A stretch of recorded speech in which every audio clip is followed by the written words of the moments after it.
ನಮಸ್ತೆ ಎಲ್ರಿಗೂ, ಸವಿರುಚಿಯ ಆಟ ಚಾನಲ್ಗೆ ಸ್ವಾಗತ. ಇವತ್ತು ನಾನು ಮಾಡ್ತಿರೋಂಥ ರೆಸಿಪಿ ಎಗ್ ಫ್ರೈಡ್ ರೈಸ್. ತುಂಬ ಈಸಿಯಾಗಿ ತುಂಬ ರುಚಿಯಾಗಿ ಎಗ್ ಫ್ರೈಡ್ ರೈಸ್ನ ಹೇಗೆ ಮಾಡೋದು ಅಂತ ನೋಡ್ಕೊಳ್ಳೋಣ. ತುಂಬಾ ರುಚಿಯಾಗಿರುತ್ತೆ. ಈಗ ಮಕ್ಕಳಿಗೆಲ್ಲ ರಜಾ ಇದೆ ಅಲ್ವಾ, ಸಮ್ಮರ್ ಅಲ್ವಾ, ದಿನ ಒಂದೊಂದು ಥರ ಅಡುಗೆಗಳು ಈ ಥರ ಮಾಡಿಕೊಟ್ರೆ ತುಂಬ ಇಷ್ಟಪಡ್ತಾರೆ. ತುಂಬ ಹೆಲ್ದಿ ಕೂಡ, ತುಂಬ ಬೇಗ ಕೂಡ ಆಗೋಗ್ಬಿಡುತ್ತೆ. ಹೇಗೆ ಮಾಡೋದು ಅಂತ ನೋಡ್ಕೊಳ್ಳೋಣ. ಅದಕ್ಕೂ ಮೊದಲು ನನ್ನ ಚಾನಲ್ನ ಸಬ್ಸ್ಕ್ರೈಬ್ ಮಾಡ್ಕೊಳ್ಳಿ. ಸಬ್ಸ್ಕ್ರೈಬ್ ಮಾಡದೇ ಇರೋರು ದಯವಿಟ್ಟು ಸಬ್ಸ್ಕ್ರೈಬ್ ಮಾಡ್ಕೊಳ್ಳಿ. ಮೊದಲಿಗೆ ನಾನು ಸ್ಟವ್ ಹಚ್ಕೊಂಡು ಒಂದು ದಪ್ಪ ತಳ ಇರೋವಂಥ ಪಾತ್ರೆ ಇಟ್ಕೊಂಡಿದ್ದೀನಿ. ಪಾತ್ರೆಗೆ ನಾನು 1 ಟೇಬಲ್ ಸ್ಪೂನಷ್ಟು ಎಣ್ಣೆ ಸೇರಿಸ್ಕೊಂಡಿದ್ದೀನಿ. ಇವಾಗ ನಾನು ಎಣ್ಣೆ ಸ್ವಲ್ಪ ಬಿಸಿ ಹಾಕ್ತಿದ್ದಾಗೇ 1 ಡಜನ್ ಮೊಟ್ಟೆನ ನಾನು ಇಲ್ಲಿ ಹಾಕ್ಕೊಂಡಿದ್ದೀನಿ. 5 ಜನಕ್ಕೆ ನಾನು ಇಲ್ಲಿ ಫ್ರೈಡ್ ರೈಸ್ ಮಾಡ್ತಿರೋದ್ರಿಂದ ನಾನಿಲ್ಲಿ 12 ಮೊಟ್ಟೆಗಳನ್ನ ಸೇರಿಸ್ಕೊಂಡಿದ್ದೀನಿ. ಇವಾಗ ಇದಕ್ಕೆ ನಾನು 1 ಟೇಬಲ್ ಸ್ಪೂನಷ್ಟು ಪೆಪ್ಪರ್ ಪೌಡ್ರು ಅಂದರೆ ಕಾಳು ಮೆಣಸಿನ ಪುಡಿ ಮತ್ತು ಸ್ವಲ್ಪ ಉಪ್ಪನ್ನು ಸೇರಿಸ್ಕೊಂಡು ಈ ರೀತಿಯಾಗಿ ಚೆನ್ನಾಗಿ ಫ್ರೈ ಮಾಡ್ಕೋತಾ ಇದ್ದೀನಿ. ಬೇರೆ ಏನು ಸೇರಿಸಿಲ್ಲ, ಇಲ್ಲಿ ನಾನು ಉಪ್ಪು ಮತ್ತು ಕಾಳು ಮೆಣಸಿನ ಪುಡಿ ಸೇರಿಸಿದ್ದೀನಿ. ಈ ರೀತಿ ಮೊಟ್ಟೆ ತರಿ ಆಗೋವರೆಗೂ ನಾವು ಕೈ ಆಡಿಸ್ಕೊಳ್ತಾ ಫ್ರೈ ಮಾಡ್ಕೋಬೇಕು. ಅಂದರೆ ಕಚ್ಕೊಂಡ್ಬಿಡುತ್ತೆ, ಅದರಿಂದ ದಪ್ಪ ತಳ ಇಟ್ಕೊಳ್ಳಿ ಅಂತ ಹೇಳಿದೆ ನಾನು. ದಪ್ಪ ತಳ ಇರುವಂಥ ಪಾತ್ರೆ ಇಟ್ಕೊಂಡ್ರೆ ನಾವು ಪಾತ್ರೆಗೆಲ್ಲ ಕಚ್ಕೊಳ್ಳಲ್ಲ. ಅದರಿಂದ ನಾವು ದಪ್ಪ ತಳ ಪಾತ್ರೆ ಇಟ್ಕೊಂಡು 1 ಸ್ಪೂನ್ ಎಣ್ಣೆ ಹಾಕ್ಕೊಂಡು ಇದಕ್ಕೆ ಇಷ್ಟು ಮೊಟ್ಟೆಗಳನ್ನ ಹಾಕ್ಕೊಂಡು ನಾನು 1 ಡಜನ್ನು ಚೆನ್ನಾಗಿ ಫ್ರೈ ಮಾಡ್ಕೊಂಡಿದ್ದೀನಿ. ಅಂದರೆ ಮೊಟ್ಟೆ ಪಲ್ಯ ಥರನೇ ಆಗುತ್ತೆ ನೋಡಿ, ಈ ರೀತಿಯಾಗಿ ದಪ್ಪದಾಗಿ ಚೆನ್ನಾಗಾಗಿದೆ. ಇದನ್ನು ನಾನು ಏನು ಮಾಡಿದೆ, ಒಂದು ಬೇರೆ ಪಾತ್ರೆಗೆ ಎತ್ತಿಟ್ಕೊಂಡ್ಬಿಡೋದು ಅಥವಾ ಬೇರೆ ಸೈಡಲ್ಲಿ ಎತ್ತಿಟ್ಕೊಂಡು ಇನ್ನೊಂದು ಪಾತ್ರೆ ಇಟ್ಕೊಂಡ್ರೆ ಆಯಿತು. ಇಲ್ಲ ಅದೇ ಪಾತ್ರೆ ಇಟ್ಕೊಂಡ್ರೂ ಆಗುತ್ತೆ. ಇವಾಗ ಇನ್ನೊಂದು ಪಾತ್ರೆ ಇಟ್ಕೊಂಡು ನಾನು ಸ್ಟವ್ ಹಚ್ಕೊಂಡಿದ್ದೀನಿ. ಇದಕ್ಕೆ ನಾನು 2 ಟೇಬಲ್ ಸ್ಪೂನು ಎಣ್ಣೆ ಕಾಯಕ್ಕಿಟ್ಟಿದ್ದೀನಿ. ಎಣ್ಣೆ ಕಾದ ನಂತರ ಬೆಳ್ಳುಳ್ಳಿ ಕಟ್ ಮಾಡ್ಕೊಂಡಿರೋಂಥ 1 ಗೆಡ್ಡೆ ಬೆಳ್ಳುಳ್ಳಿ, 1 ಇಂಚಷ್ಟು ಶುಂಠಿನ ತುರಿದು ಸೇರಿಸ್ಕೊಂಡಿದ್ದೀನಿ. ಇದೆರಡು ಸ್ವಲ್ಪ ಫ್ರೈ ಆಗ್ತಿದ್ದಂಗೆ ನಾನು 1 ಈರುಳ್ಳಿನ ಕಟ್ ಮಾಡಿಕೊಂಡು ಸೇರಿಸ್ಕೊಂಡಿದ್ದೀನಿ. 1 ಈರುಳ್ಳಿ ಕಟ್ ಮಾಡ್ಕೊಂಡು ಸೇರಿಸ್ಕೊಂಡಿದ್ದೀನಿ. ಇದು ಸ್ವಲ್ಪ ಬಣ್ಣ ಚೇಂಜ್ ಆಗೋವರೆಗೂ ಫ್ರೈ ಮಾಡ್ಕೊಳ್ಳೋಣ. ಈರುಳ್ಳಿ ಸ್ವಲ್ಪ ಬಣ್ಣ ಚೇಂಜ್ ಆಗಿದೆ. ಇವಾಗ ನಾನು 4 ರಿಂದ 5 ಹಸಿಮೆಣಸಿನ್ಕಾಯಿನ ಕಟ್ ಮಾಡ್ಕೊಂಡು ಸೇರಿಸ್ಕೊಂಡಿದ್ದೀನಿ. ನಿಮಗೆ ಖಾರಕ್ಕೆ ಎಷ್ಟು ಬೇಕೋ ಅಷ್ಟನ್ನು ನೋಡಿಕೊಂಡು ಹಾಕೋಬೋದು. ಇಲ್ಲಿ ನಾನು ಅದಾದಮೇಲೆ ಹಸಿ ಬಟಾಣಿ ಸ್ವಲ್ಪನ ಸೇರಿಸ್ಕೊಂಡಿದ್ದೀನಿ. ಚೆನ್ನಾಗಿರುತ್ತೆ ಹಸಿ ಬಟಾಣಿ ಹಾಕ್ಕೊಂಡ್ರೆ, ರುಚಿ ಚೆನ್ನಾಗಿರುತ್ತೆ ಅಂದ್ಬಿಟ್ಟು ಹಸಿ ಬಟಾಣಿನ ಹಾಕ್ಕೊಂಡಿದ್ದೀನಿ. ಅದನ್ನು ಸ್ವಲ್ಪ ಹೊತ್ತು ಫ್ರೈ ಮಾಡ್ಕೊತಾ ಇದ್ದೀನಿ ಎಣ್ಣೆಯಲ್ಲಿ. ಇವಾಗ ನಾನು ಇದಕ್ಕೆ ಸಣ್ಣದಾಗಿ ಉದ್ದಕ್ಕೆ ಕಟ್ ಮಾಡ್ಕೊಂಡಿರೋಂಥ ಹುರುಳಿಕಾಯಿನೂ ಕೂಡ ಹಾಕ್ಕೊಂಡಿದ್ದೀನಿ. ಹುರುಳಿಕಾಯಿನೂ ಸ್ವಲ್ಪ ಮೆತ್ತಗಾಗಲಿ, ಅಲ್ಲಿವರೆಗೂ ನಾನು ಫ್ರೈ ಮಾಡ್ಕೊತೀನಿ. ಸ್ವಲ್ಪ ಮೆತ್ತಗಾದರೆ ಸಾಕು, ತುಂಬ ಏನು ಬೇಯೋದು ಬೇಡ. ನೋಡಿ, ಇಷ್ಟಾದರೆ ಸಾಕು. ಆಗಿದೆ, ಇವಾಗ ಹುರುಳಿಕಾಯಿ ಕೂಡ ಆಗಿದೆ. ಈಗ ನಾನು 1 ಕ್ಯಾರೆಟನ್ನು ಸಣ್ಣದಾಗಿ ಕಟ್ ಮಾಡಿಕೊಂಡು ಹಾಕ್ಕೊಂಡಿದ್ದೀನಿ.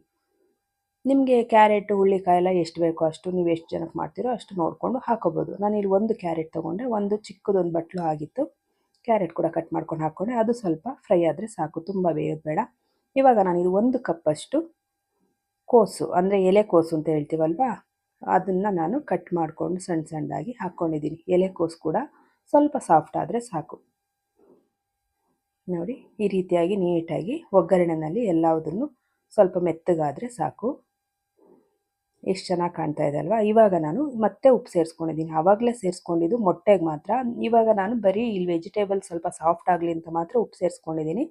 ಮತ್ತೆ ನಾನು ಉಪ್ಪು ಹಾಕೋಬೇಕಾಗುತ್ತೆ. ಇವಾಗ ಉಪ್ಪು ಹಾಕ್ಕೊಂಡು ಚೆನ್ನಾಗಿ ಫ್ರೈ ಮಾಡ್ಕೊತಾ ಇದ್ದೀನಿ. ಈಗ ಮೆತ್ತಗಾಗಿದೆ. ಈಗ ನಾನು ಇಲ್ಲಿ 1 ಟೇಬಲ್ ಸ್ಪೂನಷ್ಟು ಮತ್ತು ಕಾಳು ಮೆಣಸು ಪೌಡ್ರ್ ಹಾಕ್ಕೊಂಡಿದ್ದೀನಿ.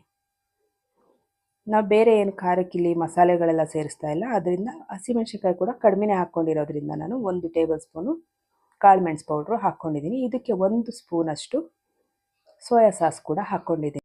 ಸೋಯಾ ಸಾಸ್ ಹಾಕ್ಕೊಂಡ್ಮೇಲೆ 1 ನಿಮಿಷ ಸ್ವಲ್ಪ ಎಲ್ಲದನ್ನು ಬೇಯಿಸ್ಕೊತೀನಿ. ನಾನು ವೆಜಿಟೇಬಲ್ಸ್ ತರಕಾರಿಗಳು ಎಲ್ಲದನ್ನು ಬೇಯಿಸ್ಕೊತಾ ಇದ್ದೀನಿ.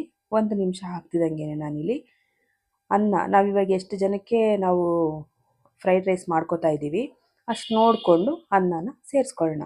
ನಾನಿಲ್ಲಿ 3 ಬಟ್ಲಷ್ಟು ಅನ್ನನ ಹಾಕ್ಕೊಂಡಿದ್ದೀನಿ. 3 ಬಟ್ಲಷ್ಟು ಅನ್ನ ಹಾಕ್ಕೊಂಡು, ನೋಡಿ 3ನೇ ಬಟ್ಲಿದು 3 ಬಟ್ಲು ಅನ್ನ ಹಾಕ್ಕೊಂಡಿದ್ದೀನಿ. ಅನ್ನನ ಯಾವಾಗಲೂ ಸ್ವಲ್ಪ ಉದ್ರಾಗಿ ಮಾಡ್ಕೋಬೇಕು. ಫ್ರೈಡ್ ರೈಸ್ ಎಲ್ಲ ಮಾಡುವಾಗ ಮುದ್ದೆ ಥರ ಆಗಿಬಿಟ್ರೆ ಚೆನ್ನಾಗಿರಲ್ಲ.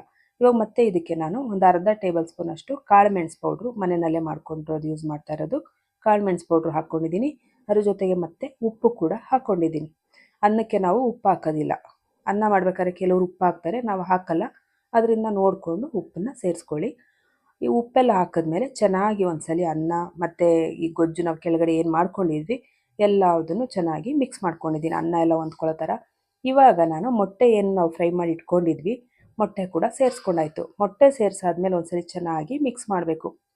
ನೀಟಾಗಿ ಮಿಕ್ಸ್ ಮಾಡಬೇಕು. ಆದರೆ ಕಡಿಮೆ ಉರಿನಲ್ಲಿ ಇಟ್ಕೋಬೇಕು. ನಾವು ಲೋ ಫ್ಲೇಮಲ್ಲಿ ಇಟ್ಕೊಂಡು ಇದನ್ನೆಲ್ಲ ಮಾಡ್ಕೋಬೇಕಾಗುತ್ತೆ. ಹೈ ಫ್ಲೇಮ್ ಇಟ್ಕೊಂಡ್ರೆ ಕೆಳಗಡೆ ಅನ್ನ ಎಲ್ಲ ಸಿದೋಗ್ಬಿಡುತ್ತೆ. ಲೋ ಫ್ಲೇಮಲ್ಲಿ ಇಟ್ಕೊಂಡು ಅಥವಾ ಮೀಡಿಯಮ್ ಫ್ಲೇಮಲ್ಲಿ ಇಟ್ಕೊಂಡು ನಾವು ಈ ರೀತಿಯಾಗಿ ಚೆನ್ನಾಗಿ ತಿರುಗಿಸ್ಕೋಬೇಕು. ಇವಾಗ ಫೈನಲಿ ನಾನೇನು ಮಾಡಿದ್ದೀನಿ, ಸ್ವಲ್ಪ ಕೊತ್ತಂಬರಿ ಸೊಪ್ಪನ್ನ ಸೇರಿಸ್ಕೊಂಡಿದ್ದೀನಿ. ಕೊತ್ತಂಬರಿ ಸೊಪ್ಪು ಹಾಕ್ಕೊಂಡಿದ್ದೀನಿ. ಇವಾಗ ಒಂದ್ಸರಿ ಚೆನ್ನಾಗಿ ತಿರುಗಿಸ್ಕೊಂಡಿದ್ದೀನಿ. ಇವಾಗ ತುಂಬ ಚೆನ್ನಾಗಿ ಎಗ್ ಫ್ರೈಡ್ ರೈಸ್ ತುಂಬಾ ಈಸಿಯಾಗಿ, ತುಂಬ ಬೇಗ, ತುಂಬ ಹೆಲ್ದಿಯಾಗಿ ಚೆನ್ನಾಗಿ ರೆಡಿಯಾಗಿದೆ. ತುಂಬಾ ಚೆನ್ನಾಗಿರುತ್ತೆ. ನೀವು ಒಂದ್ಸಲಿ ಮಕ್ಳಿಗೆ ಮಾಡಿಕೊಡಿ. ಇದು ಇವಾಗ ರಜಾ ಇರೋದ್ರಿಂದ ಮಕ್ಳಿಗೆ ಏನು ಮಾಡಿಕೊಟ್ರು ನಮಗೆ ಕಡಿಮೆ ಅಂತ ಅನಿಸ್ತಾ ಇರುತ್ತೆ. ಮಕ್ಕಳು ಮನೆಯಲ್ಲಿ ಇರ್ತಾರೆ, ಅವ್ರಿಗೂ ಬೇಜಾರಾಗ್ತಿರುತ್ತೆ. ತುಂಬಾ ಚೆನ್ನಾಗಿರುತ್ತೆ. 10 ನಿಮಿಷದಲ್ಲಿ ರೆಡಿ ಆಗೋಗ್ಬಿಡುತ್ತೆ. ಊಟಕ್ಕಾಗಿರ್ಬೋದು, ಮಧ್ಯಾಹ್ನ ಊಟಕ್ಕಾಗಿರ್ಬೋದು, ರಾತ್ರಿ ಊಟಕ್ಕಾಗಿರ್ಬೋದು, ಬೆಳಗ್ಗೆ ತಿಂಡಿಗೆ ಆಗಿರ್ಬೋದು, ರಜಾ ಇರೋದ್ರಿಂದ ಲೇಟಾಗಿ ತಿಂಡಿ ತಿಂತಾರಲ್ವ, ತಿಂಡಿಗೆ ಆಗಿರ್ಬೋದು ಮಾಡಿಕೊಟ್ರೆ ತುಂಬಾ ಚೆನ್ನಾಗಿರುತ್ತೆ. ತುಂಬ ಈಸಿಯಾಗಿ ಕೂಡ ಬೇಗ ಆಗೋಗ್ಬಿಡುತ್ತೆ. ನೀವು ಈ ರೀತಿಯಾಗಿ ಟ್ರೈ ಮಾಡಿ, ಹೇಗೆ ಬಂದಿತ್ತು ಅಂತ ಹೇಳಿ. ನಿಮ್ಗೆಲ್ರಿಗೂ ಈ ವಿಡಿಯೋ ಇಷ್ಟ ಆಗಿದ್ರೆ ದಯವಿಟ್ಟು ನನ್ನ ಚಾನಲ್ನ ಸಬ್ಸ್ಕ್ರೈಬ್ ಮಾಡ್ಕೊಳ್ಳಿ. ಸವಿರುಚಿಯ ಆಟ ಚಾನಲ್ನ ಸಬ್ಸ್ಕ್ರೈಬ್ ಮಾಡ್ಕೊಳ್ಳಿ. ವಿಡಿಯೋಗೊಂದು ಲೈಕ್ ಮಾಡಿ, ಶೇರ್ ಮಾಡಿ, ಕಮೆಂಟ್ ಮಾಡಿ. Thank you.